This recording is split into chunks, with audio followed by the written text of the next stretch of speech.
If you're a straight Christian, like not a queer Christian, and you actually care about queer people, you need to understand something called internalized homophobia and how it affects and damages queer people and how Christianity and maybe you have contributed to it.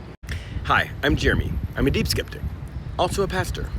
So the basic definition of internalized homophobia is that as people are growing up and living in the world, either as kids or as an adult, who are queer, they hear these messages, often taught by church leaders or, more conservative political leaders, that says that being gay is wrong or evil or a sin. It's something that is not natural. It's something that has to be overcome. And they internalize that. Like that, it's not that it just hurts them. They actually believe it at a sort of existential level, and that is incredibly damaging. But it's conveyed in a bunch of different ways that I am sure you have heard and maybe even said. So one of the classic ones is love the sinner, hate the sin, right?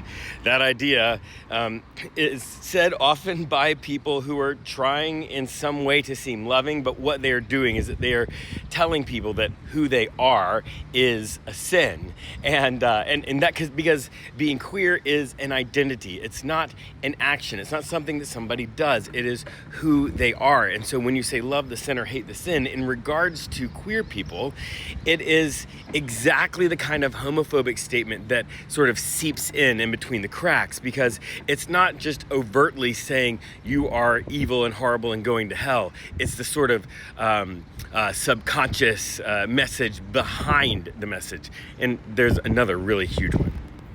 And that is when the church teaches that you need to sacrifice your identity to God. Like, you can't be yourself. You need to be whatever it is that the preacher is saying that God tells you to be. And that's one of those things that is, again, it's an underlying contributing factor. And when that is the default, that like your identity is not your own, it's not who you are. Instead, your perception of who you are needs to be sacrificed and you need to become someone else. That is part of this sort of underlying structure that makes queer people say, oh, wait a second, that's not who I am. That is something else. I just need to sacrifice it to God.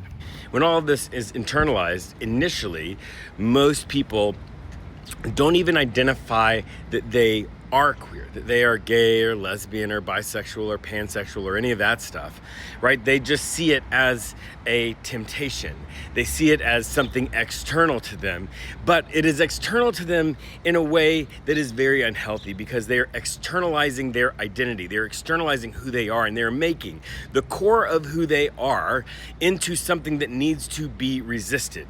The easiest way, I think, for straight people to understand this is that if you can imagine growing up in a place where, like if you're a man, people said that being a man was a sin, that you needed to resist being a man. All of the things that anyone said that was being a man, you needed to not be those things, because being the man wasn't real. That's not who you are. That's something about you. And so what you need to do is resist being a man. You need to give up being a man to God so that you can be freed from being a man, right?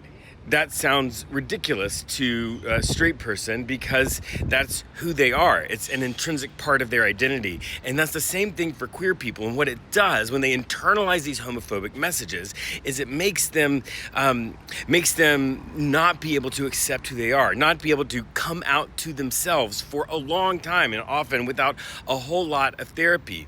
There are things that they think, there are patterns of who they are that they keep resisting, and they can't resist it because it's who they are. It's what keeps happening. Many of them will talk about praying every night that they would not be attracted to people that they're not supposed to be attracted to, that they are not feel the things that they are not supposed to feel. They are not to be the things that they're not supposed to be. They pray for God to take it away every night, but that's who they are.